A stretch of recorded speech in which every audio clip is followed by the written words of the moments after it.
인연이 내 집 환이었단 말이냐?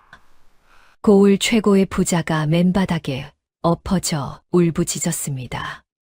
3년 동안 제 곁에서 밥을 짓고 빨래를 하던 하녀. 그 하녀가 자신의 전 재산을 죄로 만든 장본인이었습니다. 대체 그 막내딸에게 무슨 사연이 있었기에 거지 행색으로 원수의 집에 스스로 들어간 걸까요? 오늘도 야단 보따리를 찾아주셔서 감사합니다. 이야기가 지속될 수 있게 구독과 좋아요로 응원 부탁드립니다. 그럼 보따리 속 옛날 이야기 지금 바로 시작합니다.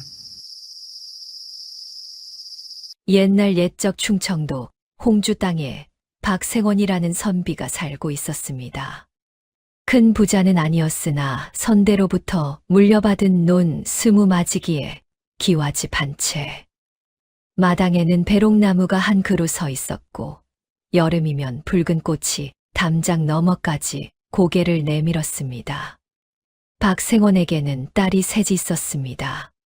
큰딸은 이웃 고을 김 주부에게 시집갔고 둘째 딸은 한양에서 포목점을 하는 이서방에게 시집갔습니다. 그리고 막내딸 순이. 순이는 같은 마을 농사꾼 김서방에게 시집간 지 겨우 3년째였습니다. 김서방은 비록 양반은 아니었으나 성실하고 마음이 따뜻한 사람이었습니다. 박생원은 매일 아침 사랑채에 앉아 책을 읽었습니다. 하인 둘에 소 한 마리.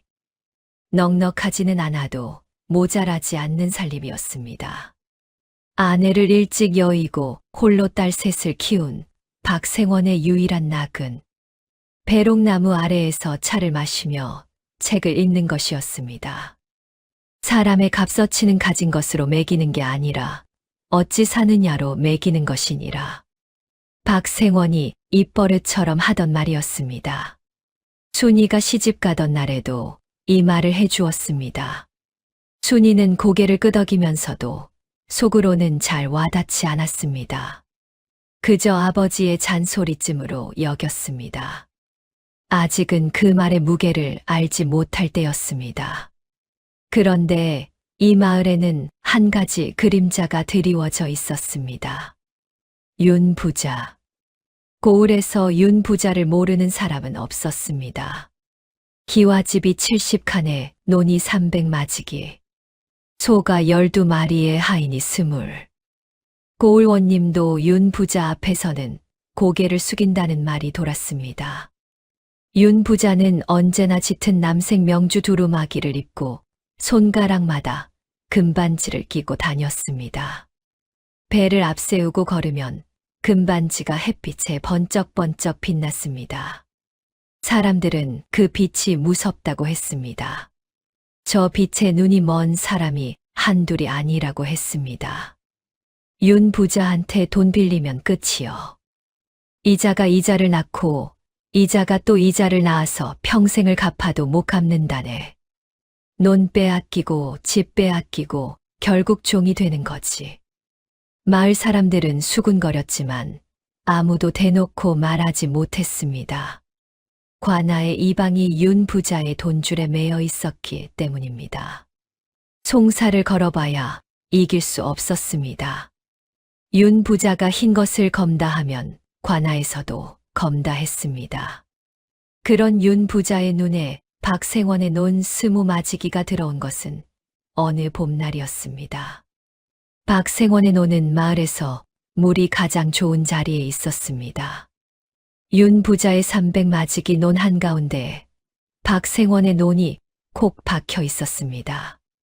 물기를 대려면 반드시 박생원의 논을 지나야 했습니다.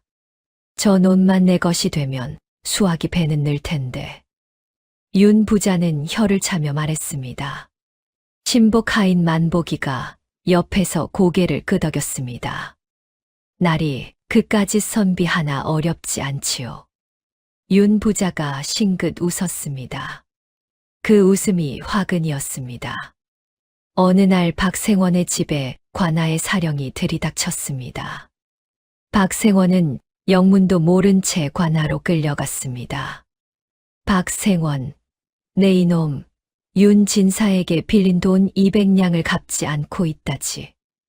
이방이 눈을 부라리며 소리쳤습니다. 박생원은 어안이 벙벙했습니다.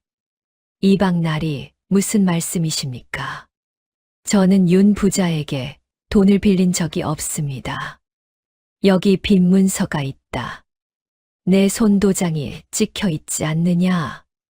이방이 내민 문서에는 분명 박생원의 이름과 손도장이 찍혀 있었습니다. 하지만 박생원은 그런 문서를 본 적이 없었습니다. 가짜였습니다. 윤 부자가 만들어낸 위조 문서였습니다.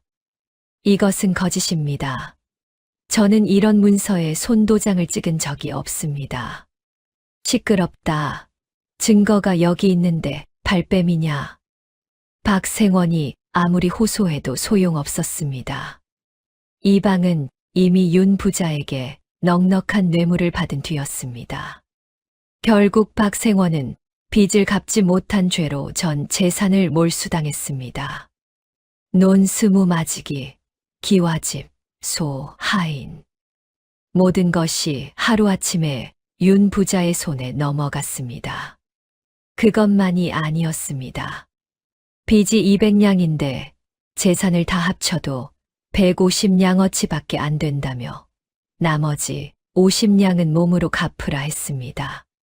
박생원은 윤 부자의 종이 되었습니다.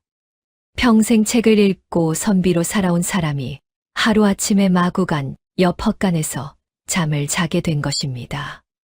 배롱나무가 있던 마당.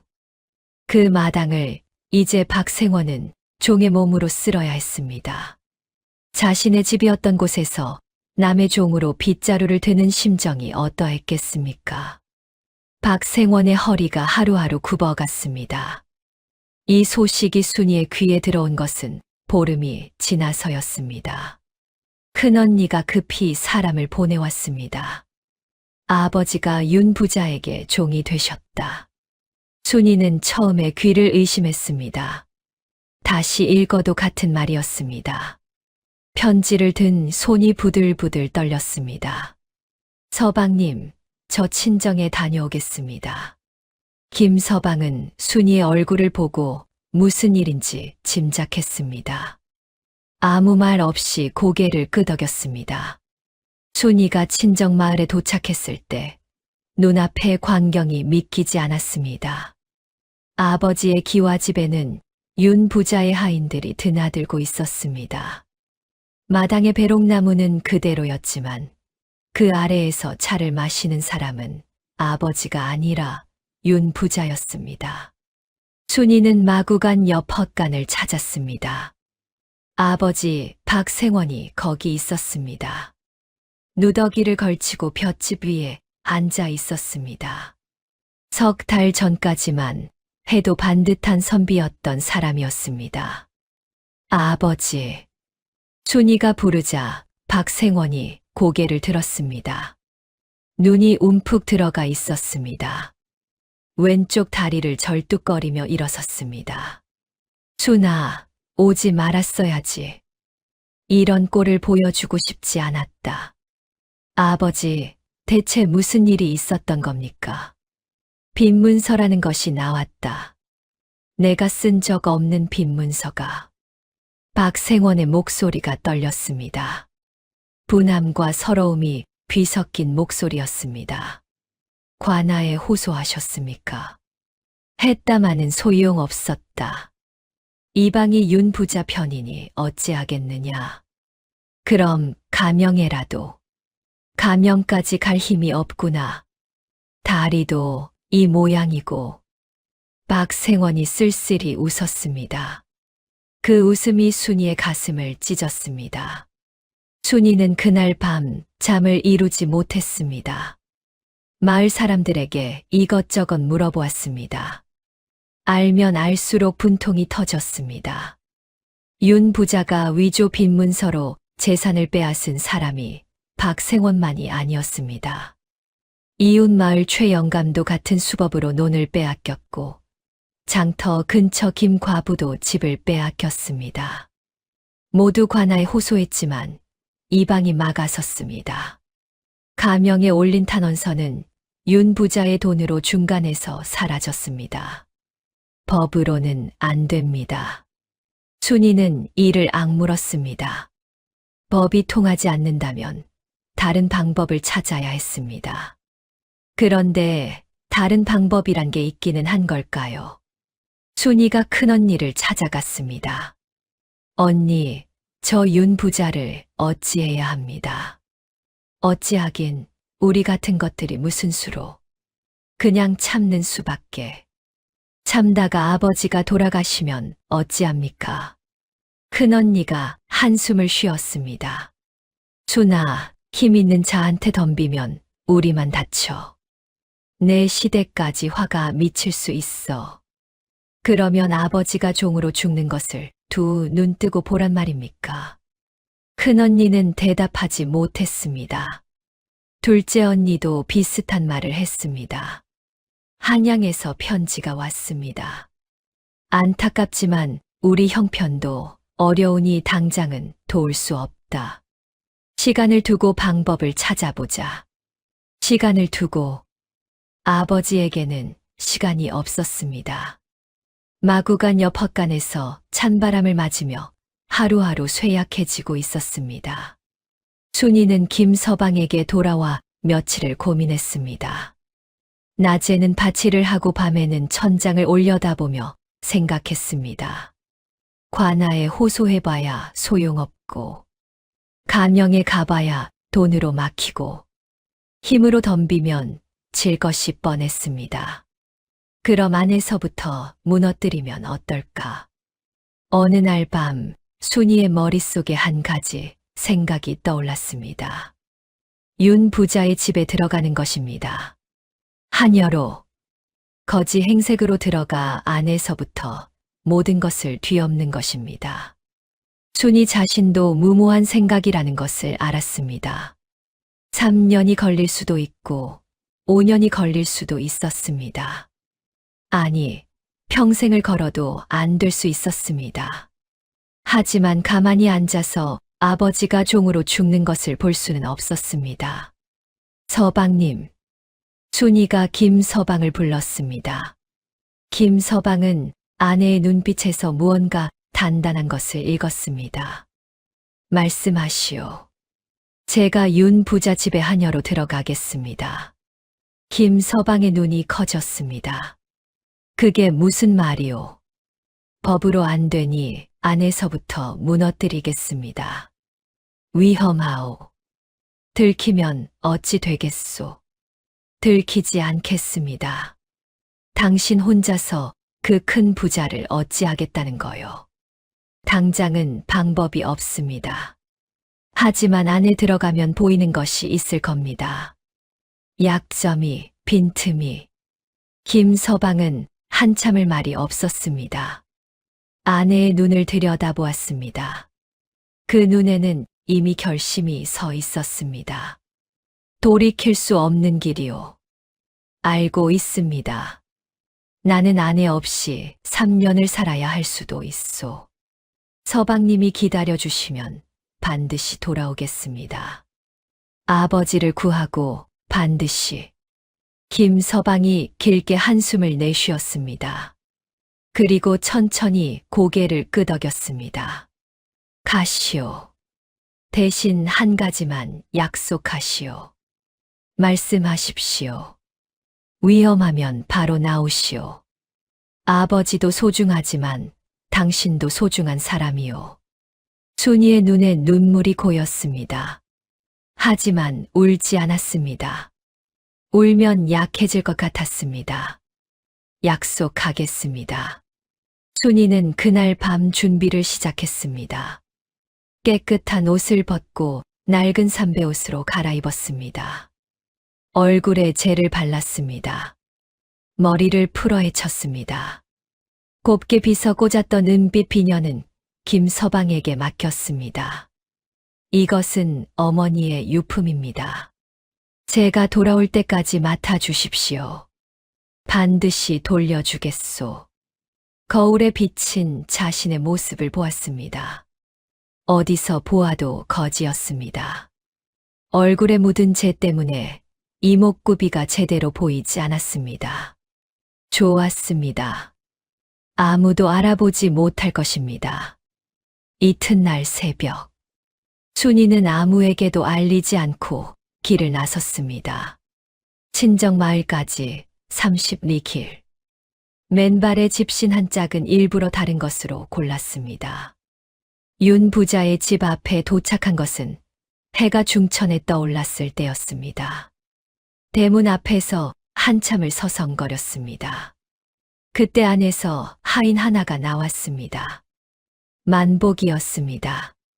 뭐야 이년, 여기서 뭐 하는 거야? 저 일자리를 찾고 있습니다. 일자리, 거지가 무슨 일자리를 찾아. 밥이라도 먹여주시면 무슨 일이든 하겠습니다. 빨래도 하고 마당도 쓸겠습니다. 만복이가 순이를 위아래로 훑어보았습니다. 까무잡잡한 얼굴에 때 묻은 옷. 어디서 본 적 없는 얼굴이었습니다. 사실 만복이는 순이를 본 적이 있었습니다. 박생원의 막내딸이 시집 가던 날 멀리서 본 적이 있었습니다. 하지만 지금의 이 거지 행색과 그날의 새색시를 연결하지 못했습니다. 잠깐 기다려. 만복이가 안으로 들어갔습니다. 마침 부엌에서 일하던 하녀 하나가 도망을 갔다는 소식이 있었습니다. 일손이 부족했습니다. 잠시 후 만복이가 돌아왔습니다. 야, 들어와. 마님이 부엌 하녀가 필요하다고 하셨다. 밥은 하루 2끼 줄 테니 부엌일을 해라. 감사합니다. 열심히 하겠습니다. 순이가 고개를 숙이며 대문 안으로 들어섰습니다. 원수의 집 안으로, 아버지의 빼앗긴 기와집 안으로 스스로의 발로 걸어 들어갔습니다. 그 순간 순이는 자신에게 다짐했습니다. 이 집에서 모든 것을 밝혀내겠다고, 아버지를 구하겠다고, 이 부자의 탐욕을 반드시 세상에 드러내겠다고. 70칸 기와집의 부엌은 넓었습니다. 가마솥이 3, 찬장이 5. 순이에게 주어진 일은 쌀을 씻고 나무를 다듬고 그릇을 닦는 것이었습니다. 새벽에 일어나 밤늦게까지 일했습니다. 첫째 날, 순이는 부엌에서 일하면서 귀를 열었습니다. 하인들 사이에서 오가는 이야기를 하나도 놓치지 않았습니다. 윤나리가 이번에 또 논을 사셨대. 사긴 빼앗은 거지. 쉿, 그런 말 함부로 하면 너도 매 맞아. 순이는 아무 표정 없이 나무를 다듬었습니다. 하지만 속으로는 모든 것을 기억했습니다. 둘째 날, 마구간 옆 헛간을 지나갔습니다. 아버지가 거기 있었습니다. 마당을 쓸고 있었습니다. 허리가 전보다 더 굽어 있었습니다. 순이는 발걸음을 멈추지 않았습니다. 아버지를 부를 수 없었습니다. 부르는 순간 모든 것이 끝나기 때문입니다. 눈물이 차올랐지만 고개를 돌렸습니다. 참아야 합니다. 지금은 참아야 합니다. 순이는 이를 악물고 부엌으로 돌아갔습니다. 그렇게 순이의 3년이 시작되었습니다. 원수의 집에서 종으로 살면서 안에서부터 모든 것을 무너뜨리기 위한 길고 긴 싸움이 시작된 것입니다. 순이가 윤 부자 집에 들어온 지 한 달이 지났습니다. 부엌 일에는 이미 손이 익었습니다. 새벽에 일어나 불을 떼고 쌀을 씻고 나무를 다듬고 밥을 짓고 그릇을 닦았습니다. 다른 하인들은 순이를 그저 갈 데 없어 들어온 거지 정도로 여겼습니다. 아무도 의심하지 않았습니다. 순이가 원한 것이 바로 그것이었습니다. 어느 날 오후였습니다. 윤 부자의 부인이 약재를 가져오라 시켰습니다. 마을 뒷산 기슭에 약초를 캐는 노인이 있다고 했습니다. 산기슭 움막에 정노인이라는 영감이 있다. 거기 가서 쑥과 당귀를 받아오너라. 순이가 산기슭으로 올라갔습니다. 오솔길을 따라 한참을 걸으니 작은 움막이 하나 보였습니다. 움막 앞에 노인이 앉아 약초를 말리고 있었습니다. 키가 작고 마른 체구였지만 등은 꼿꼿했습니다. 하얀 눈썹이 길게 늘어져 있었고 주름 사이로 눈에 광채가 있었습니다. 왼손 검지가 없는 것이 눈에 들어왔습니다. 할아버지 윤 부자 댁에서 왔습니다. 쑥과 당귀를 받으러 왔습니다. 정노인이 순이를 올려다보았습니다. 한참을 들여다보더니 빙그레 웃었습니다. 그래, 들어오거라. 움막 안은 약초 냄새가 가득했습니다. 벽에는 갖가지 약재가 걸려 있었고 한쪽에는 낡은 책이 쌓여 있었습니다. 정노인이 약초를 골라 보자기에 쌌습니다.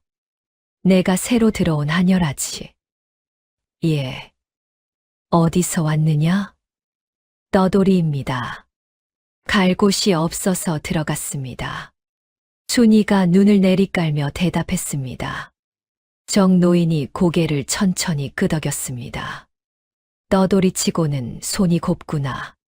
순이가 움찔했습니다. 얼른 손을 치마 속에 감추었습니다. 얼굴에는 젤을 바르고 옷은 누더기를 걸쳤지만 손은 미처 신경 쓰지 못했습니다. 거지의 손이 아니었습니다. 걱정 마라. 내가 남에게 말할 사람이 아니다. 정노인이 차를 한 잔 내밀었습니다. 순이는 망설이다가 받아 마셨습니다. 윤 부자 집에서 일하면 고될 텐데 무슨 사연이 있느냐? 순이는 입을 열지 않았습니다. 아직은 아무도 믿을 수 없었습니다. 말하고 싶지 않으면 말하지 않아도 된다. 다만 한 가지만 기억해라. 정노인이 천천히 말했습니다. 원망은 독과 같아서 자신의 마음을 먼저 썩게 한다. 하고자 하는 일이 있거든 원망이 아니라 지혜로 해야 하는 이라. 순이는 그 말을 가슴에 새겼습니다. 원망이 아니라 지혜로. 그렇습니다. 감정에 휩쓸리면 실수하게 됩니다. 차갑게, 치밀하게 움직여야 했습니다. 감사합니다, 할아버지. 순이는 약초 보자기를 들고 산을 내려왔습니다. 그 뒤로 약재를 받으러 갈 때마다 정노인을 만났습니다. 처음에는 말이 없었지만 둘째 달, 셋째 달이 지나면서 조금씩 이야기를 나누게 되었습니다. 정노인은 보통 노인이 아니었습니다. 젊었을 때 한양에서 관직에 있었다 했습니다. 어떤 관직이었는지는 말하지 않았지만 세상 돌아가는 이치를 꿰뚫고 있었습니다. 법을 알았고 사람의 심리를 읽었고 문서의 진위를 가릴 줄 알았습니다.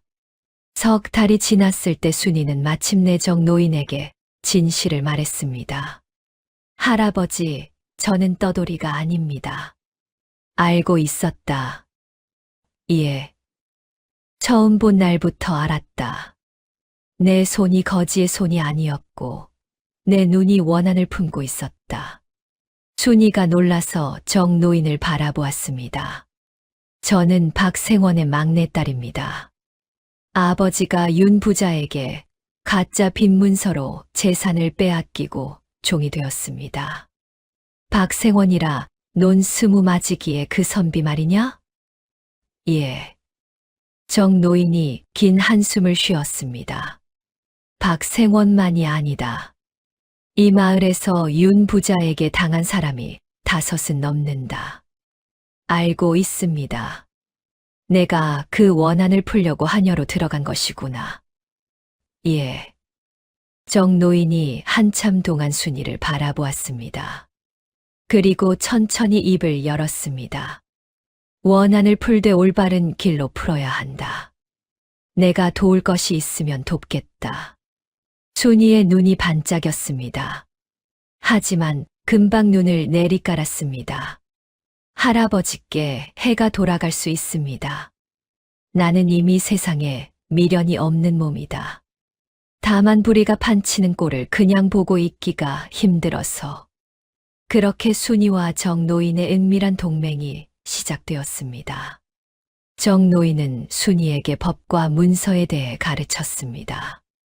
어떤 문서가 진짜이고 어떤 것이 가짜인지 구별하는 법. 관아의 송사가 어떻게 돌아가는지, 가명과 한양의 관계가 어떠한지, 그리고 가장 중요한 것, 증거를 모아라.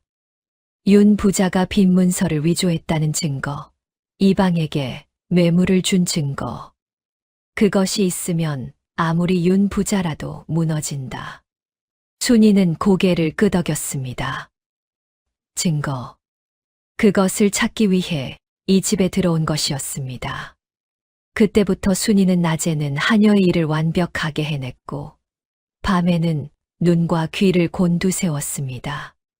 우선 순이는 부엌 하녀에서 안방 하녀로 자리를 옮기기로 마음먹었습니다. 부엌에서는 알 수 있는 것이 한정되어 있었습니다. 윤 부자의 서재와 안방, 그리고 손님을 맞는 사랑채에 드나들 수 있어야 했습니다. 순이는 일부러 음식 솜씨를 보여주었습니다. 어머니에게 배운 약식과 약과를 만들어 올렸습니다. 윤 부자의 부인이 맛을 보더니 눈이 동그래졌습니다. 이것을 내가 만들었단 말이냐? 예, 마님. 어디서 이런 솜씨를 배웠느냐? 어릴 때 큰 집에서 일하면서 배웠습니다. 거짓말이 자연스럽게 나왔습니다. 순이는 속이 쓰렸지만 표정을 바꾸지 않았습니다. 앞으로는 안방 수발도 들어라. 부엌 일만 시키기 아까운 솜씨로구나. 순이의 입꼬리가 아주 미세하게 올라갔습니다. 첫 번째 관문을 넘은 것입니다. 안방에 드나들게 되면서 순이가 보고 듣는 것이 달라졌습니다. 윤 부자는 매달 초하루에 서재에서 장부를 정리했습니다. 검은 장부가 따로 있었습니다. 겉으로 보이는 장부와 속에 숨긴 장부. 겉 장부에는 정당한 거래만 적혀 있었지만 속 장부에는 뇌물 내역, 위조 문서 목록, 고리대금, 이자가 빼곡히 적혀 있었습니다. 순이가 그 장부를 처음 본 것은 석 달이 더 지난 뒤였습니다. 윤 부자가 서재에서 장부를 펼쳐놓고 이방과 이야기하는 것을 엿들었습니다. 이방, 이번 달에 최영감 논값으로 들어온 것이 80냥이요. 예, 날이. 관아 몫으로 20냥 떼었습니다. 수고했소. 여기 10냥은 이방 몫이니 가져가시오. 순이는 복도에서 빨래를 개는 척하며 들었습니다. 심장이 두근거렸지만 손은 떨리지 않았습니다. 차갑게, 치밀하게. 정노인의 말을 되새겼습니다. 저 장부만 손에 넣으면 됩니다. 하지만 장부는 윤 부자가 서재마루 및 비밀 공간에 숨겨두었습니다. 열쇠는 윤 부자의 허리춤에 항상 매달려 있었습니다. 쉽지 않았습니다. 순이는 서두르지 않았습니다. 1년이 지났습니다. 순이는 이제 윤 부자 집에서 가장 일 잘하는 하녀로 통했습니다. 부인의 신임을 얻었고 다른 하인들과도 무난하게 지냈습니다. 그 사이에 순이는 하나씩 정보를 모았습니다. 첫째, 윤 부자가 빈 문서를 위조할 때 사용하는 도장이 있었습니다. 상대방의 이름을 새긴 가짜 도장. 그 도장들이 서재 찬장 서랍 안에 들어 있었습니다. 순이는 서재를 청소하면서 서랍을 슬쩍 열어보았습니다. 박생원, 최영감, 김과부. 5개의 가짜 도장이 가지런히 놓여 있었습니다. 둘째, 윤 부자의 아들 윤도령은 아버지와 사이가 좋지 않았습니다. 한양에서 공부하다 돌아온 윤도령은 아버지의 행실을 부끄러워했습니다. 아버지, 이런 식으로 돈을 모으시면 언젠가 화를 당하십니다. 시끄럽다. 내까지 것이 아비 훈수를 두느냐. 윤도령은 한숨을 쉬며 물러났습니다. 순이는 이 장면을 복도에서 지켜보았습니다. 윤도령이라는 사람은 아버지와 달랐습니다. 하인들에게도 함부로 하지 않았고 가끔 마구간 옆 헛간에 박생원에게 먹을 것을 가져다 주기도 했습니다. 도련님이 나중에 쓸모가 있을 수 있습니다. 순이는 마음속에 메모했습니다. 셋째, 만복이의 약점을 알아냈습니다. 만복이에게는 병든 어머니가 있었습니다. 약값이 없어서 제대로 치료를 못하고 있었습니다. 윤 부자가 약값을 대준다고 했지만 실제로는 한 푼도 주지 않았습니다. 만복이는 그 때문에 속으로 원망하면서도 겉으로는 충성을 다했습니다. 순이는 이 사실을 정 노인에게 전했습니다. 만복이라는 자는 양심이 아주 없지는 않습니다. 윤 부자에 대한 불만도 있고요. 좋은 눈이다. 사람을 읽는 법을 아는구나. 정 노인이 고개를 끄덕였습니다. 하지만 아직 때가 아니다. 만복이를 건드리면 소문이 나고 소문이 나면 윤 부자가 경계한다. 알고 있습니다. 순이는 참았습니다. 2년째가 되었습니다. 2년 동안 순이는 아버지와 같은 집에 살면서도 단 한 번도 말을 걸지 않았습니다. 마당에서 마주칠 때면 고개를 숙이고 지나갔습니다. 박생원은 이 새로 온 하녀가 자기 딸인 줄 꿈에도 몰랐습니다. 재를 바른 얼굴과 헝클어진 머리카락이 완벽한 가면이 되었습니다. 가끔 밤에 헛간 앞을 지나갈 때면 아버지의 기침 소리가 들렸습니다. 순이는 그때마다 주먹을 꽉 쥐었습니다. 참아야 했습니다. 아직은 2년째 되던 해 여름, 순이에게 기회가 왔습니다. 윤 부자가 이웃 고을 잔치에 초대받아 사흘간 집을 비우게 된 것입니다. 만복이도 함께 갔습니다. 집에는 부인과 하인들, 그리고 윤도령만 남았습니다. 순이는 그 사흘 동안 움직였습니다. 첫째 날 밤, 모두가 잠든 시각, 순이는 서재로 향했습니다. 마루 및 비밀 공간의 위치는 이미 알고 있었습니다. 하지만 열쇠가 없었습니다. 열쇠는 윤 부자의 허리춤에 있었습니다. 순이는 다른 방법을 썼습니다. 마루 밑을 더듬어 보니 나무판이 하나 헐거워져 있었습니다. 순이가 부엌에서 가져온 식칼로 조심스럽게 나무판을 들어 올렸습니다.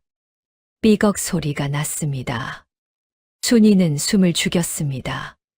아무도 깨지 않았습니다. 나무판 아래에 보자기에 쌓인 장부가 있었습니다. 검은 가죽 표지의 장부. 순이는 떨리는 손으로 장부를 펼쳤습니다. 달빛에 비친 글씨들. 이름, 금액, 날짜. 박생원, 200냥, 위조 문서. 최영감, 300냥, 위조 문서. 김과부, 150냥, 위조 문서. 이방 뇌물, 매달 20냥. 관아 사령 뇌물, 매달 5냥. 모든 것이 적혀 있었습니다. 윤 부자가 저지른 모든 악행이 이 한 권에 담겨 있었습니다. 순이의 심장이 빠르게 뛰었습니다. 이것만 있으면 됩니다. 이것만 가져가면 윤 부자를 무너뜨릴 수 있습니다. 하지만 순이는 장부를 가져가지 않았습니다. 지금 가져가면 윤 부자가 돌아와서 장부가 없어진 것을 알게 됩니다. 그러면 증거를 인멸하고 순이를 의심하고 모든 계획이 수포로 돌아갑니다. 순이는 장부의 내용을 외웠습니다. 누구의 이름이 어디에 적혀 있는지, 금액은 얼마인지, 날짜는 언제인지, 머릿속에 하나하나 새겨 넣었습니다. 그리고 장부를 원래 자리에 돌려놓았습니다. 나무판을 제자리에 끼우고 먼지를 털었습니다. 아무 일도 없었던 것처럼. 둘째 날 밤, 순이는 서재 찬장의 서랍을 열었습니다. 가짜 도장 5개. 이것도 가져가지 않았습니다. 대신 도장 하나하나의 새김을 손가락으로 더듬어 확인했습니다. 박생원, 최영감, 김과부, 이좌수, 정주부. 5사람의 이름이었습니다. 이 5사람 모두 윤 부자에게 재산을 빼앗긴 사람들이었습니다. 셋째 날, 순이는 정 노인을 찾아갔습니다. 약초를 받으러 간다는 핑계였습니다. 할아버지, 장부를 보았습니다. 무엇이 적혀 있더냐? 모든 것이요. 위조 문서 목록, 매물 내역, 고리대금 이자. 빼앗긴 사람이 5명이었습니다. 정 노인의 눈이 반짝였습니다. 잘했다. 하지만 장부만으로는 부족하다. 무엇이 더 필요합니까? 장부는 윤 부자가 불태우면 그만이다. 장부 외의 증인이 필요하다.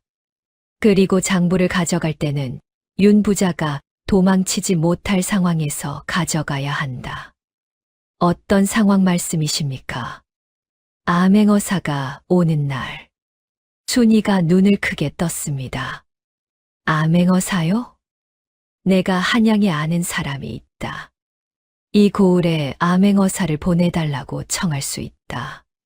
하지만 한 번의 기회뿐이다. 실패하면 다시는 없다. 순이는 고개를 끄덕였습니다. 그때까지 무엇을 준비하면 됩니까? 증인을 만들어라. 윤 부자의 악행을 증언할 사람. 가장 좋은 증인은 윤 부자 곁에 있는 사람이다. 만복이.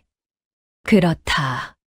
순이는 이제 2가지 남은 일이 있었습니다. 만복이를 증인으로 만드는 것. 그리고 암행어사가 올 때까지 들키지 않는 것. 2년 반이 되었습니다. 순이의 계획은 착착 진행되었습니다. 만복이의 어머니가 병이 깊어졌다는 소식이 들려왔습니다. 약을 써야 하는데 돈이 없었습니다. 윤 부자는 약속한 약값을 여전히 주지 않았습니다. 날이, 어머니 약값만 좀 내려주십시오. 시끄럽다. 내 어미가 아프면 내 돈으로 치료하지. 왜 나한테 손을 버리느냐. 날이, 저는 월급도 제대로 못 받고 있지 않습니까? 그러면 더 일해라. 밥 먹여주는 것만도 감지덕지인 줄 알아라. 만복이가 이를 악물었습니다. 순이는 이것을 보았습니다. 며칠 후, 순이가 만복이에게 다가갔습니다. 보자기 하나를 내밀었습니다. 이게 뭐냐? 약초입니다. 산기슬쩍 노인 할아버지에게 받았습니다. 어머니 병에 좋다 하셨습니다. 내가 왜 이런 걸? 같은 처지끼리 도와야지요. 만복이가 보자기를 풀어보았습니다. 당귀, 황기, 인삼 뿌리까지 들어 있었습니다. 인삼 뿌리는 값이 나가는 것이었습니다. 이건 어디서 난 거냐? 정노인 할아버지가 그냥 주셨습니다. 좋은데 쓰라고. 만복이가 한참 동안 보자기를 들여다보았습니다. 얼굴에 복잡한 표정이 스쳤습니다. 고맙다. 그 한마디가 전부였지만 순이는 그것으로 충분했습니다. 씨앗은 뿌려졌습니다. 그 뒤로 순이는 틈틈이 만복이의 어머니에게 약을 가져다 주었습니다. 정 노인이 약을 지어 주었습니다. 만복이의 어머니는 조금씩 나아졌습니다. 만보기의 태도가 변하기 시작했습니다. 순이에게 거칠게 말하던 것이 부드러워졌습니다. 가끔은 부엌에서 남은 음식을 가져다 주기도 했습니다. 신뢰가 쌓이고 있었습니다. 3년째가 되던 해봄, 마을에 큰 사건이 하나 벌어졌습니다. 윤 부자가 또 한 사람의 재산을 빼앗으려 한 것입니다. 이번 대상은 마을 입구 주막을 하는 강 주모였습니다. 강 주모의 주막터가 윤 부자의 새 곡간을 지을 자리에 딱 맞았습니다. 강 주모, 이 주막을 내게 팔아라. 날이 이 주막은 죽은 남편이 남겨준 것입니다. 팔 수 없습니다. 안 팔겠다고. 좋다. 그러면 내 빚을 받아내겠다. 빚이라니요. 저는 나리에게 빚진 적 없습니다. 여기 문서가 있다. 또 가짜 빈문서였습니다. 순이는 이 소식을 듣고 주먹을 쥐었습니다. 같은 수법이었습니다. 같은 악행이 반복되고 있었습니다. 강 주모가 관아에 호소했지만 결과는 똑같았습니다. 이방이 윤 부자 편을 들었습니다. 강 주모는 주막에서 쫓겨났습니다. 그런데 이번에는 달랐습니다. 강 주모에게는 아들이 있었습니다.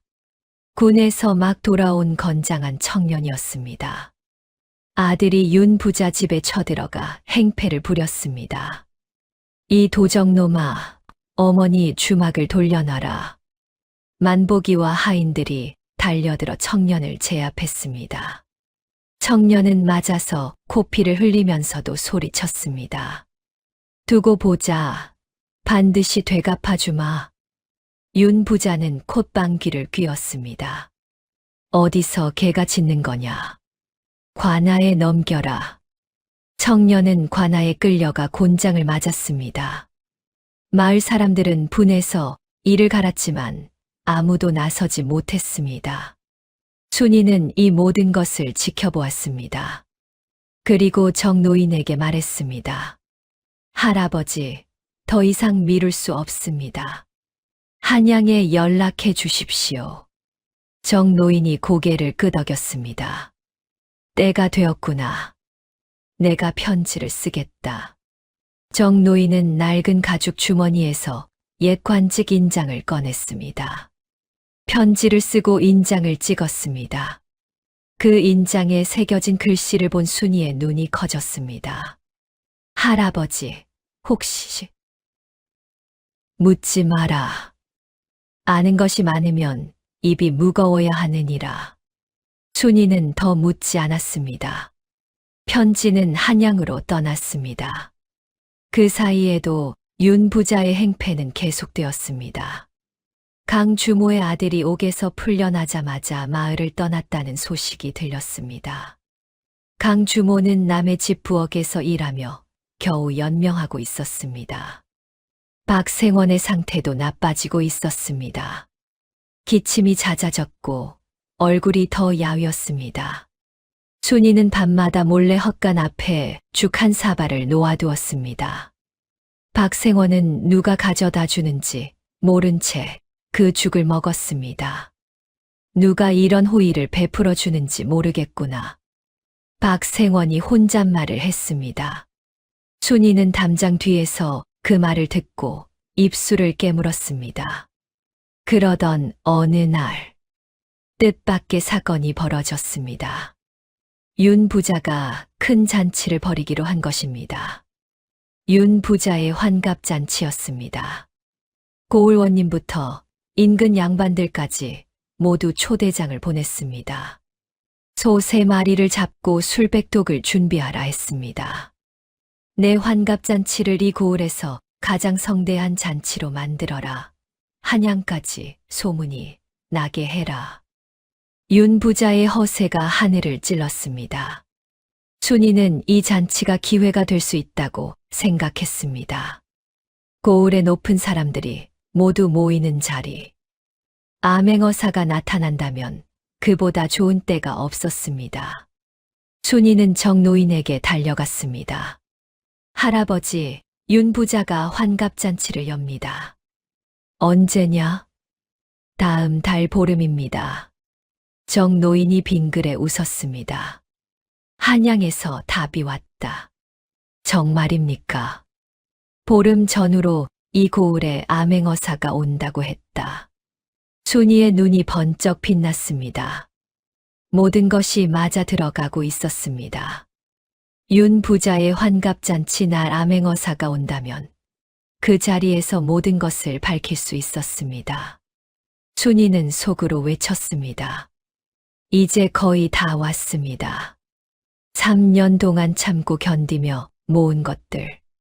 장부의 위치와 내용, 가짜 도장의 존재, 이방과의 뇌물 관계, 피해자들의 목록, 만복이라는 잠재적 증인. 이 모든 것이 한 점으로 모여들고 있었습니다. 환갑잔치라는 한 점으로. 순이는 자신에게 말했습니다. 조금만 더 참으면 됩니다. 하지만 순이는 아직 몰랐습니다. 이것은 가짜 승리였습니다. 진짜 시련은 아직 시작도 하지 않았다는 것을. 환갑잔치가 보름 앞으로 다가왔습니다. 윤 부자의 집은 매일같이 분주했습니다. 소를 잡고 떡을 빚고 술을 빚었습니다. 초대장이 고을 곳곳으로 날아갔습니다. 순이도 잔치 준비에 동원되었습니다. 안방 하녀로서 그릇을 닦고 상을 차리는 일을 맡았습니다. 일이 많아졌지만 오히려 좋았습니다. 바쁠수록 아무도 순이의 행동을 주시하지 않았으니까요. 그런데 문제가 생겼습니다. 잔치 열흘 전, 만복이가 순이를 불러 세웠습니다. 인적이 드문 곳간 뒤편이었습니다. 야! 만복이의 목소리가 평소와 달랐습니다. 낮고 무거웠습니다. 왜 그러십니까? 내가 밤에 서재에 드나든다는 것을 안다. 순이의 등에 찬물이 끼얹어진 듯했습니다. 하지만 표정을 바꾸지 않았습니다. 무슨 말씀이신지 모르겠습니다. 모른 척하지 마라. 작년 여름 나리가 잔치에 가셨을 때 내가 서재에 들어가는 것을 봤다. 순이의 심장이 빠르게 뛰었습니다. 들켰습니다. 작년 여름 장부를 확인하던 그 밤, 만복이가 보고 있었던 것입니다. 그때 내가 왜 잠자코 있었는지 아느냐? 순이가 입을 다물었습니다. 내가 어머니 약을 가져다 주었으니까. 그 은혜를 갚으려고 잠자코 있었다. 만복이가 한 발 다가섰습니다. 하지만 이제 더는 눈 감아줄 수 없다. 나리가 다 아시게 되면 나도 끝이야. 만복이 형님, 제 말을 들어보십시오. 들을 것 없다. 내일까지 이 집에서 나가라. 그러면 나리에게 말하지 않겠다. 순이는 잠시 눈을 감았습니다. 여기서 물러나면 3년이 헛수고가 됩니다. 하지만 만복이가 윤 부자에게 말하면 그날로 끝입니다. 형님, 한 가지만 묻겠습니다. 뭐냐? 형님의 어머니가 병이 낫고 있는 것은 누구 덕분입니까? 만복이가 입을 다물었습니다. 윤나리가 약값을 대주셨습니까? 아닙니다. 정노인 할아버지가 약을 지어주었고 제가 가져다 드렸습니다. 순이가 한 발 다가섰습니다. 형님, 저도 윤 부자에게 당한 사람입니다. 제 아버지가 가짜 빈문서로 종이 되었습니다. 형님도 아시지 않습니까? 이 집에서 얼마나 많은 사람이 당했는지. 만복이의 눈이 흔들렸습니다. 그건 내가 어쩔 수 없는 일이다. 어쩔 수 없었다면 왜 밤마다 잠을 못 이루십니까? 왜 술을 드시고 나면 혼잣말을 하십니까? 만복이가 움찔했습니다. 순이가 그의 약점을 알고 있었습니다. 형님, 저는 이 집을 무너뜨리러 왔습니다. 하지만 혼자서는 할 수 없습니다. 형님의 도움이 필요합니다. 만보기가 고개를 저었습니다. 안 돼. 윤 부자를 건드리면 우리 모두 죽는다. 아닙니다. 방법이 있습니다. 무슨 방법이 있다고? 암행어사가 옵니다. 만보기의 눈이 커졌습니다. 암행어사. 환갑잔치 날 이 고을에 암행어사가 옵니다. 그날 장부와 가짜 도장을 증거로 내밀면 됩니다. 그리고 형님이 증인으로 서면 됩니다. 만보기가 한참 동안 아무 말이 없었습니다. 얼굴의 두려움과 고민이 교차했습니다. 생각할 시간을 달라. 사흘만 드리겠습니다. 만보기가 돌아섰습니다. 순이는 그 등을 바라보며 속으로 기도했습니다. 제발 올바른 선택을 해달라고. 그런데 사흘이 지나기도 전에 일이 터졌습니다. 이튿날 저녁, 윤 부자가 순이를 서재로 불렀습니다.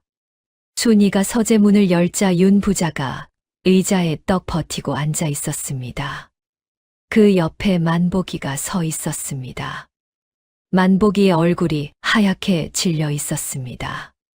고개를 떨구고 순이를 보지 못했습니다. 만보기가 말한 것입니다. 순이의 머릿속이 하얘졌습니다. 하지만 곧 정신을 차렸습니다. 아직 끝난 것이 아닙니다. 만보기가 무엇을 얼마나 말했느냐가 중요했습니다. 내년이 밤에 내 서재를 뒤졌다지. 윤 부자의 눈이 가늘어졌습니다. 독사의 눈이었습니다. 날이 무슨 말씀이신지. 시치미를 떼려고 만보기가 다 말했다. 순이가 만보기를 흘끗 보았습니다. 만보기가 고개를 더 숙였습니다. 서재에 들어간 적은 있습니다. 청소를 하려고요. 밤에 청소를? 낮에는 일이 많아 시간이 없었습니다. 거짓말. 윤 부자가 탁자를 내리쳤습니다. 누가 시킨 거냐? 내년을 여기 심어놓은 놈이 누구냐? 아무도 시키지 않았습니다. 아무도 안 시켰는데 거지가 남의 서재를 뒤져. 어디서 도둑질이야. 윤 부자가 벌떡 일어섰습니다. 만보가 인연을 묶어라. 만보기가 순이에게 다가왔습니다. 순이는 저항하지 않았습니다. 저항하면 더 의심을 살 것이 뻔했습니다. 두 손이 묶였습니다. 도둑년을 곳간에 가둬라. 내일 관아에 넘기겠다. 순이가 곳간에 갇혔습니다. 어두운 곳간 안에서 순이는 바닥에 앉았습니다. 두 손이 묶인 채로 3년이 물거품이 되려 하고 있었습니다. 만보기가 배신했습니다. 아니, 만보기를 탓할 수는 없었습니다. 만보기도 두려웠을 것입니다. 윤 부자 앞에서 감히 거역할 수 없었을 것입니다. 하지만 그것이 위안이 되지는 않았습니다. 순이의 눈에 눈물이 흘렀습니다. 3년 동안 참았던 눈물이었습니다. 아버지를 보고도 부르지 못했던 서러움. 남편을 두고 떠나온 그리움. 원수의 밥을 먹고 원수의 빨래를 했던 분함. 모든 것이 눈물이 되어 쏟아졌습니다. 아버지, 미안합니다. 이 불효녀를 용서하십시오. 순이는 어둠 속에서 울었습니다. 꽃간 밖에서 발소리가 들렸습니다. 윤 부자의 목소리였습니다. 이방에게 연락해라. 내일 관아에서 인연을 도둑으로 처리할 것이다. 서재에서 뭘 훔쳤는지 캐물어봐야 한다. 만보기의 목소리가 들렸습니다. 예, 나리. 발소리가 멀어졌습니다. 순이는 이를 악물었습니다. 내일 관아에 넘겨지면 끝입니다. 이 방은 윤 부자 편이니 어떤 죄든 뒤집어 씌울 것입니다. 도둑질한 종이라는 누명을 쓰고 곤장을 맞을 것입니다. 아니, 그것보다 더 나쁜 일이 벌어질 수 있습니다. 탈출해야 합니다. 순이는 묶인 손을 살펴보았습니다. 노끈이었습니다. 억세게 묶여 있었지만 이가 있었습니다. 순이는 노끈을 이로 물어 끊기 시작했습니다. 한 시진이 지났습니다. 노끈이 반쯤 끊어졌습니다. 입안에 피 맛이 났습니다. 잇몸이 찢어진 것입니다. 하지만 멈출 수 없었습니다. 또 한 시진. 노끈이 끊어졌습니다. 순이는 손을 풀고 곳간 안을 더듬었습니다. 쌀가마니, 콩자루, 항아리. 구석에 낡은 삽이 하나 있었습니다. 곳간 문은 밖에서 빗장이 걸려 있었습니다. 하지만 곳간 벽은 흙벽이었습니다. 순이는 삽으로 흙벽 아랫부분을 파기 시작했습니다. 흙이 무너져 내렸습니다. 사람 하나가 겨우 빠져나갈 만한 구멍을 만드는데 또 한 시진이 걸렸습니다. 손톱이 부러지고 팔이 덜덜 떨렸습니다. 새벽 어스름이 밝아올 때 순이가 곧간 벽 구멍으로 빠져나왔습니다. 어디로 갈 것인가? 집으로 돌아갈 수 없었습니다. 윤 부자가 김서방의 집까지 사람을 보낼 것이 뻔했습니다. 친정 마을에도 갈 수 없었습니다. 정노인, 산기슭 움막으로 가야 했습니다. 순이는 어둠 속을 달렸습니다. 맨발이었습니다. 돌에 찔리고 가시에 긁혀 발에서 피가 났습니다. 하지만 멈추지 않았습니다. 산기슭 움막에 도착한 것은 동이 트기 직전이었습니다. 순이가 움막 문을 두드렸습니다. 할아버지, 저입니다. 문이 열렸습니다. 정노인이 순이의 꼴을 보고 얼굴이 굳어졌습니다. 재투성이에 피투성이, 머리카락이 사방으로 흩어져 있었습니다. 들어오거라. 순이가 움막 안으로 쓰러지듯 들어왔습니다. 정노인이 물을 떠와 상처를 씻겨주었습니다. 만보기가 말했습니다. 그래. 모든 게 끝났습니다. 순이의 목소리가 떨렸습니다. 장부도 못 가져왔고, 도장도 못 가져왔고, 증인도 잃었습니다. 3년이 헛수고였습니다. 순이가 고개를 떨구었습니다. 눈물이 뚝뚝 떨어졌습니다. 아버지를 구하지 못했습니다. 서방님과의 약속도 지키지 못했습니다. 정노인은 아무 말 없이 순이가 우는 것을 지켜보았습니다. 한참 뒤에 차를 한 잔 내밀었습니다. 다 울었느냐? 예. 그러면 생각해보자. 정말 모든 것이 끝났느냐? 순이가 눈물을 닦고 정노인을 바라보았습니다. 장부를 못 가져왔으니 증거가 없습니다. 장부가 유일한 증거냐? 가짜 도장도 있지만 그것도 서재에 있습니다. 서재에 있는 것을 가져올 방법이 정녕 없느냐? 순이는 고개를 저었습니다. 이제 저는 윤 부자 집에 발도 들여놓을 수 없습니다. 내가 못 들어가면 다른 사람이 들어가면 되지 않느냐? 순이가 고개를 들었습니다. 다른 사람이요?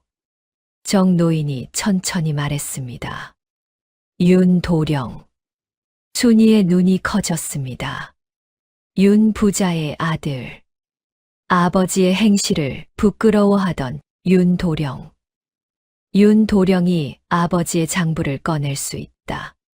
순이는 그 순간 머릿속이 빠르게 돌아갔습니다. 하지만 곧 고개를 저었습니다.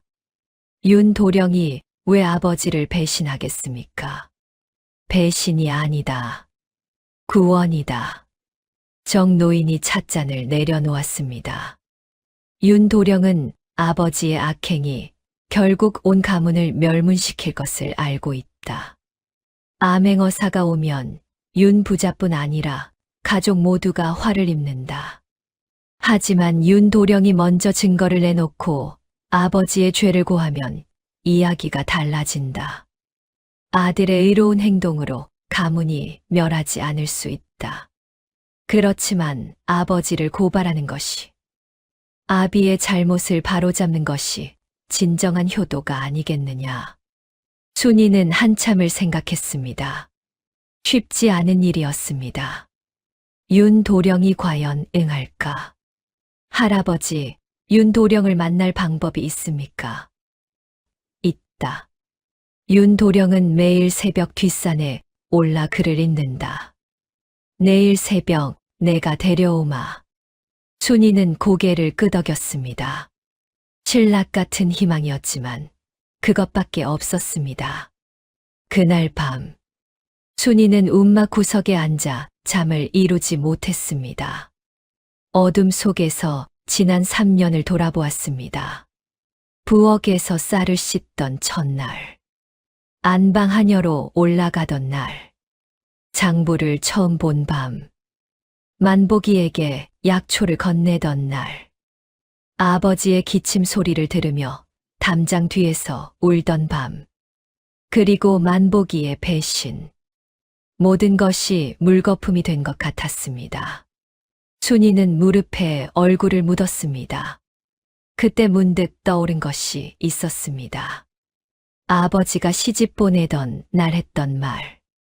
사람의 값어치는 가진 것으로 매기는 게 아니라 어찌 사느냐로 매기는 것이니라. 순이는 그 말을 되뇌었습니다. 시집 가던 날에는 그 뜻을 몰랐습니다. 3년 전 하녀로 들어갈 때도 그 뜻을 완전히 알지 못했습니다. 하지만 지금은 알 것 같았습니다. 윤 부자는 300마지기의 논과 70칸의 기와집을 가지고도 행복하지 않았습니다. 더 가지려고 남의 것을 빼앗았고 빼앗을수록 더 탐했습니다. 가진 것이 많아질수록 두려움도 커져서 밤마다 서재에 불을 켜고 장부를 확인했습니다. 반면에 아버지는 종이 되고도 배롱나무 아래에서 하늘을 올려다보았습니다. 한 줌의 죽에 감사했습니다. 가진 것을 다 잃었지만 마음까지 잃지는 않았습니다. 그리고 정노인은 관직을 버리고 산기슭에서 약초를 캐며 살면서도 불의를 보면 나섰습니다. 가진 것 없이도 사람을 도왔습니다. 어찌 사느냐. 순이의 눈이 번쩍 뜨였습니다. 3년이 헛수고가 아니었습니다. 장부를 못 가져온 것은 실패였지만 3년 동안 순이가 본 것, 알게 된 것, 만난 사람들. 그것이 진짜 무기였습니다. 순이는 자리에서 일어났습니다. 얼굴을 씻었습니다. 상처난 손을 천으로 감쌌습니다. 아직 끝나지 않았습니다. 순이는 어둠 속에서 말했습니다. 목소리가 단단했습니다. 아버지, 조금만 더 기다려 주십시오. 반드시 구하겠습니다. 이튿날 새벽, 정노인이 움막문을 열고 들어왔습니다. 뒤에 젊은이가 하나 서 있었습니다. 윤 도령이었습니다. 윤 도령은 25살의 청년이었습니다. 아버지와 달리 마른 체구에 눈이 맑았습니다. 서생 차림의 책 보자기를 메고 있었습니다. 순이를 보자 눈이 커졌습니다. 이분이 누구십니까? 앉아라. 이야기가 길다. 정노인이 차를 끓이며 모든 것을 설명했습니다. 순이가 박생원의 막내딸이라는 것, 3년 동안 하녀로 위장하여 증거를 모았다는 것, 윤 부자의 장부에 모든 악행이 기록되어 있다는 것, 그리고 암행어사가 환갑잔치 무렵에 이 고을에 온다는 것. 윤 도령의 얼굴이 점점 창백해졌습니다. 아버지가 그런 짓을 하셨단 말입니까? 도련님도 짐작하고 계셨지 않습니까? 순이가 조용히 말했습니다. 윤도령이 고개를 떨구었습니다. 짐작은 했습니다. 하지만 이 정도일 줄은. 도련님, 저는 도련님께 한 가지를 부탁드리러 왔습니다. 순이가 윤도령의 눈을 똑바로 바라보았습니다. 서재마루 밑에 검은 장부가 있습니다. 그리고 찬장 서랍 안에 가짜 도장 5개가 있습니다. 암행어사가 오는 날 그것을 꺼내 주십시오. 윤도령이 고개를 저었습니다. 아버지를 고발하라는 말입니까? 아버지를 살리라는 말입니다. 순이의 목소리가 단호했습니다. 암행어사가 오면 윤 부자의 모든 죄가 드러납니다. 그때 아무런 대비 없이 발각되면 가문 전체가 멸합니다. 하지만 도련님이 먼저 증거를 내놓고 아버지의 죄를 고하면 도련님의 의로움을 인정받아 가문은 살릴 수 있습니다. 정노인이 덧붙였습니다. 아비의 잘못을 바로잡는 것이 진정한 효도이니라. 아비를 죄인으로 내버려두는 것이야말로 불효가 아니겠느냐. 윤도령이 한참을 말이 없었습니다. 손이 떨리고 있었습니다. 아버지를 고발한다. 아무리 못된 아버지라도 자식이 고발하는 것이 옳은 일인가. 하지만 이대로 두면 더 많은 사람이 다치고 결국에는 가문 전체가 망합니다. 해야 할 일이면 하겠습니다. 윤도령이 마침내 입을 열었습니다. 목소리가 떨렸지만 눈은 단단했습니다. 장부와 도장 제가 꺼내겠습니다. 감사합니다. 순이가 깊이 절했습니다. 윤도령이 황급히 일으켰습니다. 절은 거두어 주십시오. 저도 아버지의 잘못을 알고도 모른 척한 죄가 있습니다. 계획이 세워졌습니다. 환갑잔치 날. 윤 부자가 손님들과 술을 마시는 동안 윤도령이 서재에서 장부와 도장을 꺼냅니다. 암행어사가 나타나면 순이가 나서서 고발하고 윤도령이 증거를 내놓고 정노인이 증인으로 섭니다. 한 가지 더 있습니다. 순이가 말했습니다. 만복이도 데려와야 합니다. 만복이가 너를 고발하지 않았느냐. 만복이도 윤 부자의 피해자입니다. 어머니 약값조차 받지 못하고 부려먹힌 사람입니다. 두려움에 배신한 것이지 본심이 아닙니다. 정노인이 빙그레 웃었습니다. 원망이 아니라 지혜로 하라 했더니 원망은커녕 용서까지 하는구나. 순이는 쓸쓸히 웃었습니다. 3년 전의 순이었다면 만복이를 용서하지 못했을 것입니다. 하지만 지금은 달랐습니다. 만복이의 두려움을 이해할 수 있었습니다. 환갑잔치 날이 밝았습니다. 가을 하늘이 높고 맑았습니다. 윤 부자의 집은 온통 잔치상이었습니다. 소 3마리가 잡혔고 술백독이 풀렸습니다. 고을원님이 상석에 앉았고 이방과 사령들이 양쪽에 섰습니다. 인근 양반들이 줄줄이 들어왔습니다. 윤 부자는 짙은 남색 명주 두루마기에 금실 자수 허리띠를 두르고 나왔습니다. 손가락마다 금반지가 번쩍거렸습니다. 배를 앞세우고 걸으며 손님들에게 인사했습니다. 오늘 이 윤 진사의 환갑을 축하해 주시니 감개무량하옵니다. 마당에는 풍악이 울리고 기생들이 춤을 추었습니다. 마을 사람들도 담장 밖에서 구경했습니다. 성대한 잔치였습니다. 그 시각 윤도령은 손님들 사이에 섞여 있다가 슬쩍 자리를 빠져나왔습니다. 서재로 향했습니다. 마루 밑 비밀 공간을 열었습니다. 검은 가죽 장부, 찬장 서랍에 가짜 도장 5개, 모두 꺼내 품속에 넣었습니다. 손이 떨렸습니다. 이것으로 아버지가 무너집니다. 하지만 이것을 하지 않으면 더 많은 사람이 무너집니다. 해야 할 일입니다. 윤도령이 서재를 나왔습니다.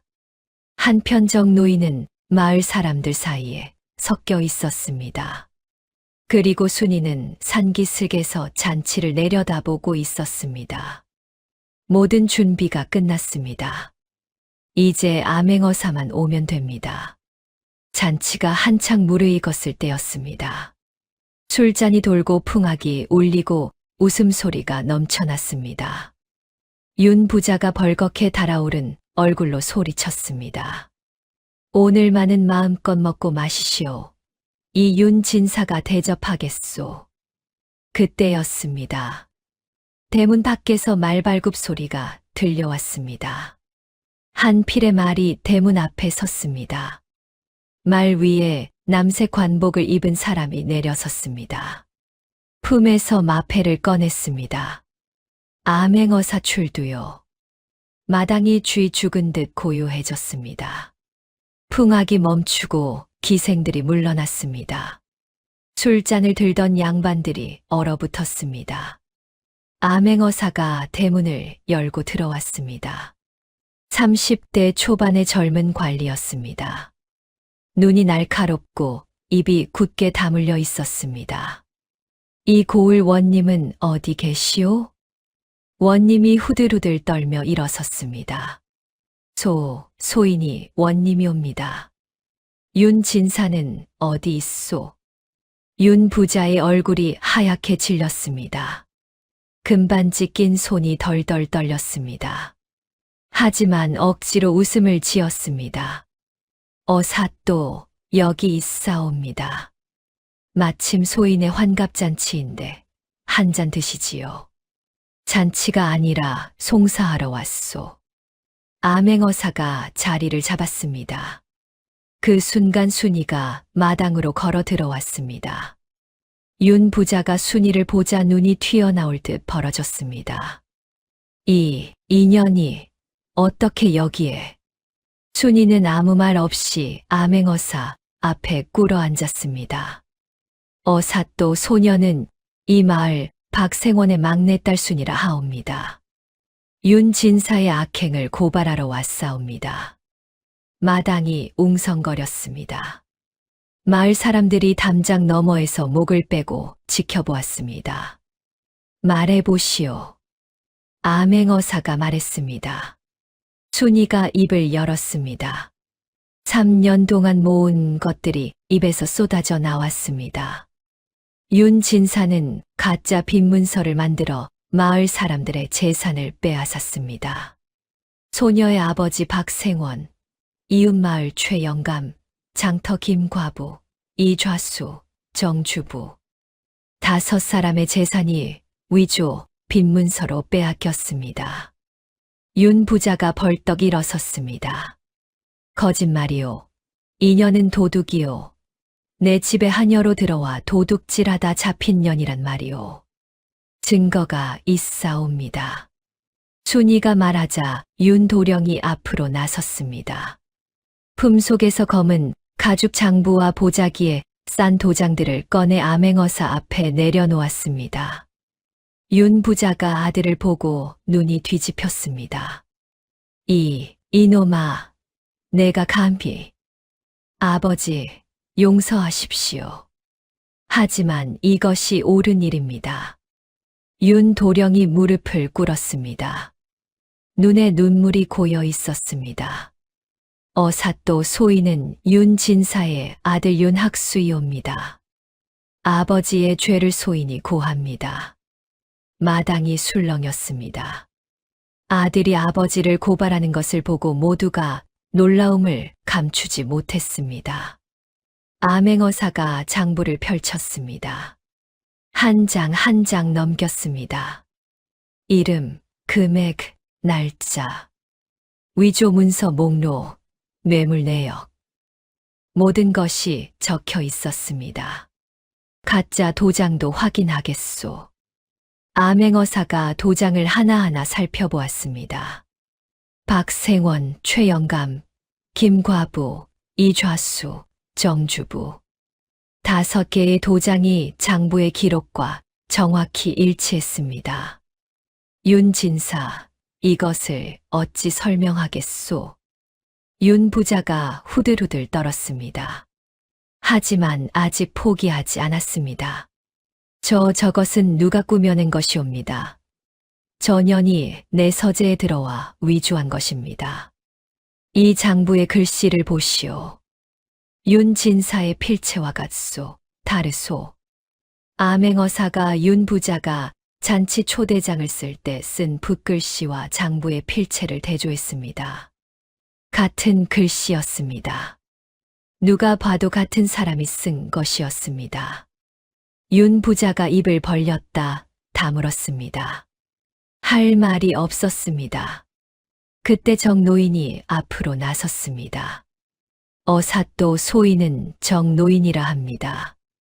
이 마을에서 윤 진사에게 재산을 빼앗긴 사람들의 사연을 증언하겠사옵니다. 정노인이 낡은 가죽 주머니에서 인장을 꺼냈습니다. 암행어사가 그 인장을 보더니 눈이 커졌습니다. 이 인장은 선생님 혹시 예지녀는 나중에 말하자꾸나. 지금은 이 사건이 먼저다. 암행어사가 고개를 숙였습니다. 정노인이 보통 노인이 아니었던 것입니다. 정노인이 하나하나 증언했습니다. 박생원이 어떻게 당했는지, 최영감이 어떻게 논을 빼앗겼는지, 김과부가 어떻게 주막을 잃었는지, 모든 것이 같은 수법이었습니다. 가짜 빈문서로 재산을 빼앗고 이방에게 뇌물을 주어 송사를 막은 것. 마을 사람들이 하나둘 용기를 내기 시작했습니다. 나도 당했소. 우리 아버지도 윤 부자에게 논을 빼앗겼소. 김 과분의 아들이 곤장 맞고 쫓겨난 것도 윤 부자 때문이오. 증언이 본물 터지듯 쏟아졌습니다. 3년 동안, 아니 10여 년 동안 쌓였던 원한이 한꺼번에 터져 나왔습니다. 그때 만보기가 앞으로 나왔습니다. 모두가 놀랐습니다. 윤 부자의 신복이 나선 것입니다. 만보기는 윤 부자를 한번 바라보고 그리고 암행어사 앞에 무릎을 꿇었습니다. 어사또 소인은 윤 진사의 하인 만보기옵니다. 소인이 직접 가짜 빈문서를 전달하고 이방에게 뇌물을 건넨 일을 증언하겠사옵니다. 윤 부자가 소리쳤습니다. 만보가, 이 배은망덕한 놈, 내년이 꼬드긴 거냐? 만보기가 고개를 떨구었습니다. 하지만 입을 열었습니다. 날이 소인이 잘못했사옵니다. 하지만 더 이상은 못하겠습니다. 소인도 사람입니다. 만보기의 눈에서 눈물이 흘렀습니다. 왼쪽 눈 위에 칼자국 흉터 위로 눈물이 타고 내렸습니다. 암행어사가 일어섰습니다. 증거가 충분하오. 암행어사가 원님을 돌아보았습니다. 원님, 예. 이방은 어디 있소? 이방이 슬금슬금 뒷문으로 빠져나가려 하고 있었습니다. 사령이 잡았습니다. 이방도 뇌물수수 혐의가 있소. 함께 문초하겠소. 이방이 바닥에 엎어졌습니다. 살려주십시오. 소인은 시킨 대로 했을 뿐입니다. 시킨 대로 했다. 그러면 윤 진사가 뇌물을 주었다는 것을 인정하는 것이오? 이방이 입을 다물었습니다. 하지만 이미 늦었습니다. 윤 부자가 마지막 발악을 했습니다. 어사또, 이것은 음모입니다. 전현이 3년 동안 내 집에 들어와 꾸민 음모란 말입니다. 전현이야말로 사기꾼이오. 암행어사가 차갑게 말했습니다. 하녀가 3년 동안 거짓, 행색으로 종살이하면서까지 음모를 꾸밀 이유가 무엇이겠소? 아비가 억울하게 종이 되었기 때문이 아니겠소. 윤 부자가 말문이 막혔습니다. 게다가 장부는 윤 진사의 필체요. 도장은 윤 진사의 서재에 있었소. 이방도 뇌물을 인정했소. 신복 하인도 증언했소. 아들까지 고발했소. 이것이 음모라면 온 세상이 윤 진사를 속이는 셈이요. 마당에서 웃음이 터졌습니다. 윤 부자의 얼굴이 시뻘개졌습니다. 암행어사가 선언했습니다. 윤 진사의 죄를 선언하겠소. 첫째, 빈문서 위조로 5가구의 재산을 빼앗은 죄. 둘째, 관리에게 뇌물을 주어 공정한 재판을 방해한 죄. 셋째, 양민을 강제로 종으로 삼은 죄. 이 3가지 죄로 윤 진사의 전 재산을 몰수하고 빼앗은 재산은 원래 주인에게 돌려보내며 윤 진사는 관하에 압송하여 엄히 다스리겠소. 윤 부자가 바닥에 주저앉았습니다.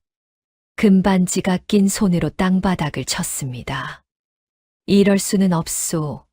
나는 이 고을 최고의 부자란 말이오. 최고의 부자가 최고의 죄인이 된 것이오. 사령들이 윤 부자를 붙잡았습니다. 윤 부자가 발버둥 쳤습니다. 만보가, 이놈아, 나를 살려. 학수야, 아비를 이리 만들 거냐. 하지만 아무도 돕지 않았습니다. 만보기는 고개를 돌렸습니다. 윤도령은 눈물을 흘리며 서 있었습니다. 아버지, 이것이 아버지를 살리는 길입니다. 윤 부자가 끌려갔습니다. 이방도 함께 끌려갔습니다. 70칸 기와집의 주인이 하루아침에 바뀌는 순간이었습니다. 암행어사가 순이에게 말했습니다. 박생원을 데려오시오. 순이가 마구간 옆 헛간으로 달려갔습니다. 아버지가 거기 있었습니다. 밖에 소란에 나오지도 못하고 구석에 앉아 있었습니다. 아버지. 박생원이 고개를 들었습니다. 눈앞에 서 있는 여인. 재투성이 얼굴. 헝클어진 머리카락. 하지만 그 눈은 알아보았습니다. 순수나? 예, 아버지. 순이입니다. 박생원의 눈에서 눈물이 쏟아졌습니다. 내가 어찌 여기에. 아버지, 다 끝났습니다. 나오십시오. 순이가 아버지의 팔을 잡았습니다. 박생원이 비틀거리며 일어섰습니다. 헛간 밖으로 나오자 햇빛이 쏟아졌습니다. 3년 만에 보는 햇빛이 눈이 부셨습니다. 마당에 서 있는 사람들이 모두 박생원을 바라보았습니다. 누더기를 걸친 늙은 선비, 허리가 굽고 다리를 절뚝거리는 초라한 모습. 하지만 그 옆에 선 딸의 눈빛은 당당했습니다. 암행어사가 박생원에게 말했습니다. 박생원, 그대의 딸이 3년 동안 거지 행색으로 원수의 집에 들어가 진실을 밝혀냈소. 위조된 빈문서는 무효이며 그대의 논과 집은 원래대로 돌려보내겠소. 종의 신분도 해제하겠소. 박생원이 무릎을 꿇었습니다. 감사합니다, 어사또.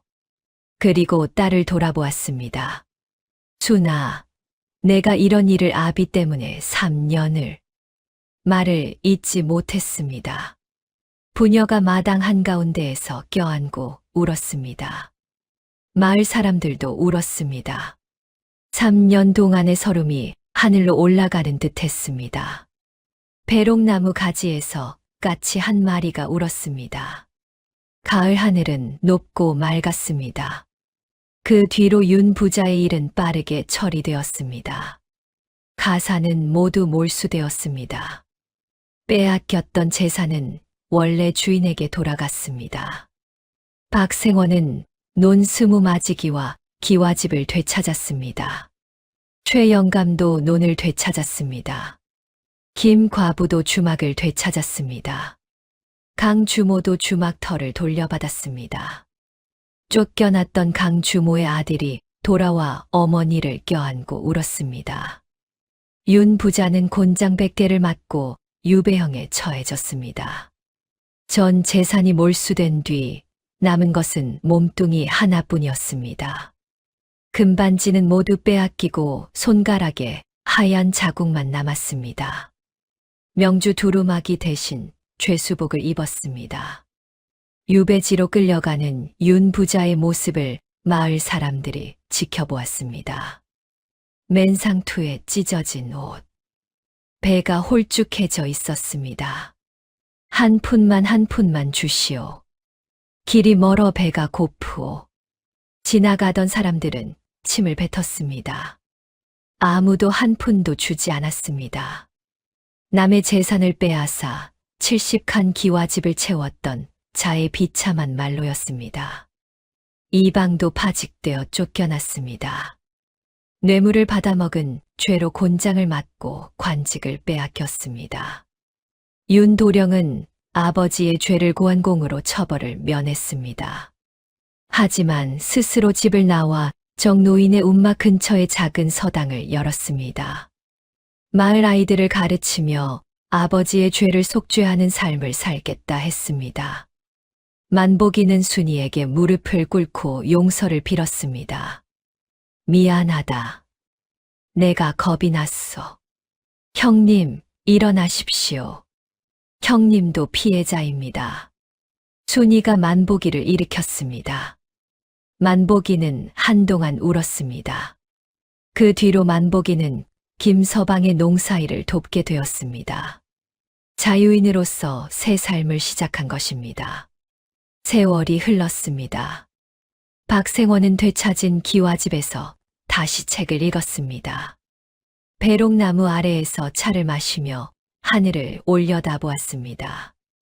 허리는 여전히 굽어 있었지만 눈에 다시 빛이 돌았습니다.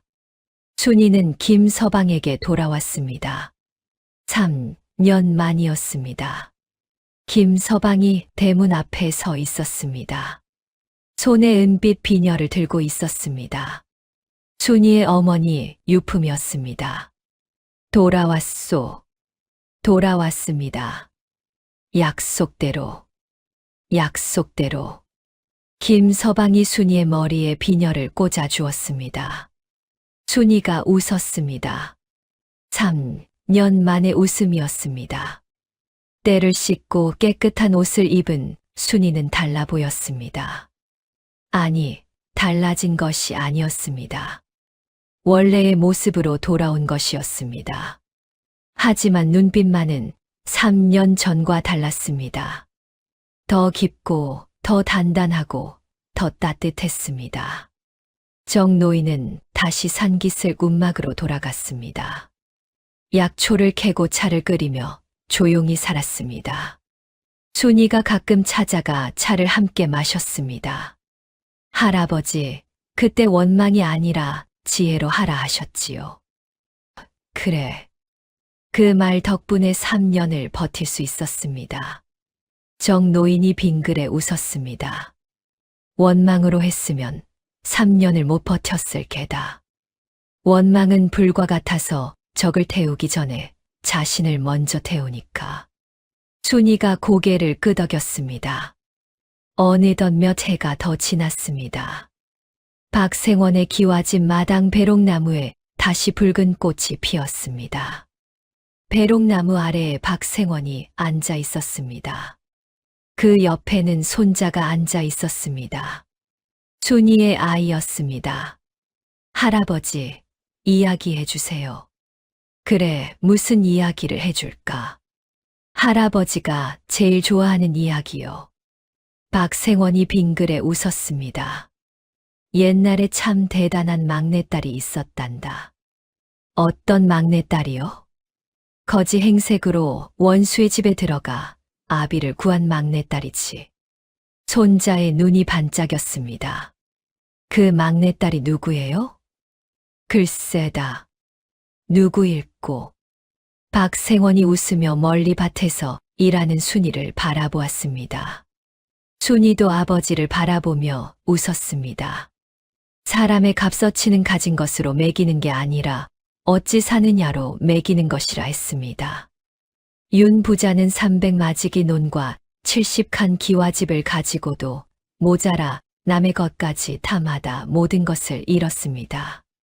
하지만 순이는 아무것도 가진 것 없이 거지 행색으로 들어가 3년을 견디며 아비를 구했습니다. 탐욕을 심으면 배신을 거두고 정직을 심으면 복을 거두는 법입니다. 다음 영상을 빠르게 만나보시려면 좋아요와 구독을 눌러주세요.